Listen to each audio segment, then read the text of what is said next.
Hello, ഒരു Oreo കേക്കിൻ്റെ കഥയായിട്ട് വരണം എന്നാണ് ഞാൻ കരുതിയത്. ബട്ട് ചില കാരണങ്ങളാൽ നമ്മുടെ ഓറിയോ കേക്ക് ഒന്ന് ഡെസേർട്ടിലേക്ക് ചേഞ്ച് ചെയ്യേണ്ടി വന്ന്. അപ്പോൾ ആ കഥ അറിയണം എന്നുള്ളവർ നമ്മുടെ വീഡിയോ സ്കിപ്പ് ചെയ്യാതെ തന്നെ ഇരുന്ന് കാണാം. Let's do watching. അപ്പോൾ നമുക്ക് ആദ്യം തന്നെ നമ്മുടെ മെയിൻ കഥാപാത്രമായിട്ടുള്ള ഓറിയോ കേക്കിനെ ഉണ്ടാക്കിയെടുക്കണം. അതാണല്ലോ നമ്മൾ ഡെസേർട്ടിലേക്ക് ചേഞ്ച് ചെയ്തത്.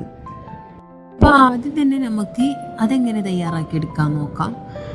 മിക്സിയുടെ ജാറിലിട്ടിട്ട് നന്നായിട്ട് ഞാനത് ബിസ്ക്കറ്റുകളൊക്കെ പൊടിച്ചെടുക്കുകയാണ് ആദ്യം ചെയ്തത്. ഞാൻ ക്രീമോട് കൂടിയിട്ട് തന്നെയാണ് ബിസ്ക്കറ്റ്സൊക്കെ പൊടിച്ചെടുത്തിട്ടുള്ളത് കേട്ടോ. നല്ല ഫൈൻ പൗഡർ ആയിരിക്കണം. അതായത് ഒട്ടും തരികളോ അതേപോലെ ബിസ്ക്കറ്റിൻ്റെ കഷ്ണങ്ങളൊന്നും പാടില്ല. നല്ല ഫൈൻ പൗഡർ ആയിരിക്കണം. പിന്നെ അതിലേക്ക് ബേക്കിംഗ് പൗഡറാണ് ആവശ്യമുള്ളത്. ബേക്കിംഗ് സോഡ അല്ല, ബേക്കിംഗ് പൗഡർ. 1 ടീസ്പൂണോളം ബേക്കിംഗ് പൗഡർ ചേർത്തിട്ട് മിക്സ് ചെയ്ത് മാറ്റി വെക്കുക. എന്നിട്ട് നമ്മൾ അതിലൂടെ തന്നെ പ്രിപ്പയർ ചെയ്യാനുള്ള കാര്യങ്ങളും റെഡിയാക്കുന്നുണ്ട്. അതിനായിട്ട് ഞാൻ ഗ്യാസ് സ്റ്റൗവിൽ ആദ്യം തന്നെ ഒരു അടി കട്ടിയുള്ള ഒരു തട്ടെടുത്തിട്ട് 5 മിനിറ്റ് നല്ല ഹൈ ഫ്ലെയിമിൽ ഇട്ടിട്ട് തന്നെ ചൂടാക്കാൻ വേണ്ടി വെച്ചിട്ടുണ്ട്. അതേ ടൈമിൽ തന്നെയാണ് ഞാൻ നമ്മൾ കേക്ക് ബേക്ക് ചെയ്തെടുക്കാൻ പോകുന്ന പാത്രത്തിൽ ഗീയൊക്കെ തേച്ച് അത് സെറ്റ് ചെയ്ത് വെച്ചിട്ടുണ്ട്. എന്നിട്ടാണ് ഞാൻ ബാറ്ററി പ്രിപ്പയർ ചെയ്യാൻ വേണ്ടി പോയിട്ടുള്ളത്.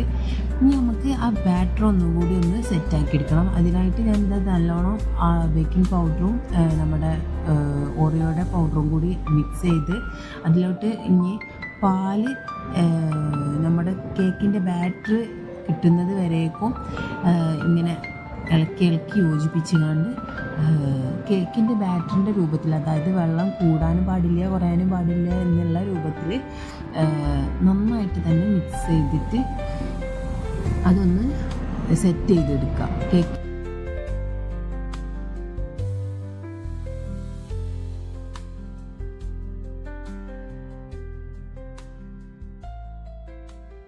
ഫുള്ളായിട്ട് ആ പാല് ചേർത്ത് കൊടുത്തിട്ടുണ്ട്. ഇപ്പോൾ നമ്മുടെ ബാറ്ററിൻ്റെ കൺസിസ്റ്റൻസി അങ്ങനെയാണ് ഇരിക്കുന്നത്.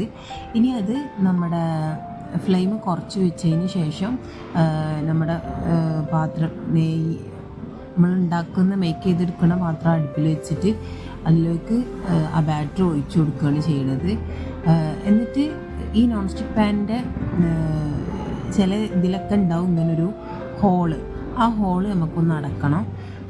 അതുകൂടി അടച്ചു കഴിഞ്ഞിട്ട് ഒരു 10-20 മിനിറ്റോളം നമ്മൾ മീഡിയം ഫ്ലെയിമിൽ ഇട്ടിട്ട്, അതായത് നല്ല ഹൈ ഫ്ലെയിം ആവാൻ പാടില്ല, നല്ല ലോ ഫ്ലെയിം ആവാൻ പാടില്ല, മീഡിയം ഫ്ലെയിമിൽ ഇട്ടിട്ട് അതൊന്ന് കേക്ക് സെറ്റ് ചെയ്തെടുക്കുക. കുറച്ച് ഒരു 45 മിനിറ്റ് കഴിഞ്ഞ് ഞാൻ തുറന്ന് നോക്കിയപ്പോൾ അത് റെഡി ആയിട്ടുണ്ട്. പിന്നെ നമ്മൾ ചൂടാറിയതിന് ശേഷം വേണമായിരുന്നു നമ്മളത് തുറക്കാനായിട്ട്. പക്ഷെ ഞാൻ ചൂടാറുന്നതിന് മുമ്പ് തന്നെ അത് അതിൻ്റെ ഉള്ളിൽ നിന്ന് എടുത്തു. ഇനി സാധാരണ ഞാൻ കേക്ക് ഉണ്ടാക്കുന്ന ടൈമിൽ, ബേക്ക് ചെയ്തെടുക്കുന്ന ടൈമിൽ ഞാൻ ചൂടാറുന്നതിന് മുമ്പ് എടുക്കലുണ്ടായിരുന്നു. പക്ഷേ ഇത് നമ്മൾ എഗ്ലെസ് കേക്ക് ആയതുകൊണ്ടാണോ എന്നറിയില്ല, ഇതിങ്ങനെ പൊടിഞ്ഞ് വരികയായിരുന്നു കേട്ടോ. അപ്പോൾ അതാണ് ഞാൻ പറഞ്ഞ ഒരു കഥ സംഭവിച്ചിട്ടുണ്ട് എന്നുള്ളത്. അപ്പോൾ ഓരോ കേക്ക് ഇതാണ് ഇപ്പോൾ ഉണ്ടാക്കിയെടുത്തിട്ടുള്ളത്. പക്ഷെ നല്ല ടേസ്റ്റ് ഉണ്ടായിരുന്നു കേട്ടോ, നല്ല ഫ്ലേവർ ഉണ്ടായിരുന്നു, നല്ല ടേസ്റ്റ് ഉണ്ടായിരുന്നു കേക്ക്. അപ്പോൾ എനിക്കൊരു ഐഡിയ തോന്നിയതാണ്, ഇനി നമുക്കിത് എന്തുകൊണ്ട് ഡെസേർട്ട് ആക്കിക്കൂടാന്ന്. അപ്പോൾ ഞാനത് ഡെസേർട്ടാക്കാൻ വേണ്ടിയിട്ട് തിരിഞ്ഞ കഥയിലേക്ക് ഇനി പോവാം. ഈ സാധനം ഞാൻ ഇച്ചിരിക്ക് തന്നെ പൊടിച്ചെടുക്കുകയാണ് പിന്നെ ചെയ്തത്. കൈ വെച്ച് പൊടിച്ചെടുക്കല്ല, മിക്സിയുടെ ജാറിലിട്ടിട്ട് തന്നെ ഒന്നിങ്ങനെ ചെറുങ്ങനെ കറക്കി എടുത്തിട്ടുണ്ടായിരുന്നു കേട്ടോ. എന്നിട്ട് ഞാനത് ഒരു പാത്രത്തിലായിട്ട് ഇട്ടിട്ട് 2 ഭാഗമാക്കി വെച്ചു. അതായത് മേലെ അടിയിലും ഇടാൻ വെക്കണ, ഞാൻ പുഡിങ് പോലെ സെറ്റ് ചെയ്തെടുക്കാനൊക്കെയാണ് വിചാരിച്ചത്. ഏതായാലും ഒരു അടിപൊളി ഡെസേർട്ട് ഉണ്ടാക്കാൻ പറ്റി, വീട്ടിൽ ഐസ്ക്രീം ഉണ്ടായതുകൊണ്ട്. അങ്ങനെ അത് എന്താ പറയുക, 2 പാത്രത്തിലായിട്ട് സെറ്റ് ചെയ്തതിന് ശേഷം ഞാൻ പുഡിങ്ങൊക്കെ സെറ്റ് ചെയ്തെടുക്കണ ഒരു ബൗൾ മായത്തൊരു പാത്രം ഞാൻ ജെല്ലിയൊക്കെ ആയിട്ടുള്ള എന്തെങ്കിലും ഉണ്ടാക്കുന്ന പാത്രമാണിത്. അപ്പോൾ അങ്ങനത്തെ ഒരു പാത്രം എടുത്തതിന് ശേഷം അതിലേക്ക് ആദ്യം ഞാൻ രണ്ട് ഭാഗമാക്കി വെച്ചെന്ന് പറഞ്ഞല്ലോ.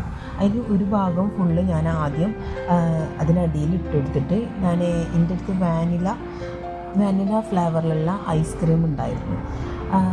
അപ്പോൾ ആ ഒരു ഐസ്ക്രീം അതിൽ